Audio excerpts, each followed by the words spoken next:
അങ്ങനെ വന്നപ്പോൾ കുന്തിയുടെ സ്വയംവരത്തിന് പാണ്ഡു പോയി. അപ്പോൾ സ്വയംവരമാകുമ്പോൾ ഓരോ രാജാക്കന്മാർ ഇങ്ങനെ അണിഞ്ഞൊരുക്കി വന്നിരിക്കും.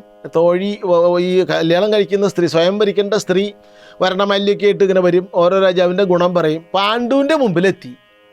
പാണ്ഡുവിനെ കണ്ടപ്പോൾ കുന്തി ഈ വരണമാല്യം പാണ്ഡുവിൻ്റെ കഴുത്തിൽ അങ്ങോട്ട് അണിയിച്ചു.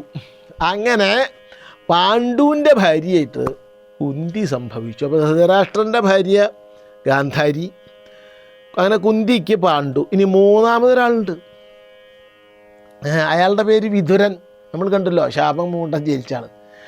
അപ്പോൾ അയാൾക്ക് സ്വയംവരം ഇങ്ങനെ അന്വേഷിക്കുന്നുണ്ട്, കല്യാണം ഭീഷ്മർ അന്വേഷിക്കുന്നുണ്ട്. അതിൻ്റെ ഇടയിൽ പാണ്ഡു ഒരു കല്യാണം കൂടി ആവാം പാണ്ഡുവിന് എന്ന് ഭീഷ്മർക്ക് തോന്നി. എന്താ അപ്പം അദ്ദേഹത്തിന് അങ്ങനെ തോന്നിയെച്ചോ, ഒന്നുകൂടി ആവാന്ന് തോന്നി.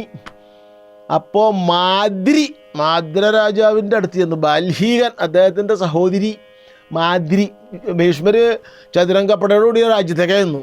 അങ്ങയുടെ സഹോദരി മാദ്രി ഇല്ലേ, എൻ്റെ പാണ്ഡുവിന് തരണം എന്ന് പറഞ്ഞു. തരാം, പക്ഷെ ഇവിടെ ചില പതിവുണ്ട്.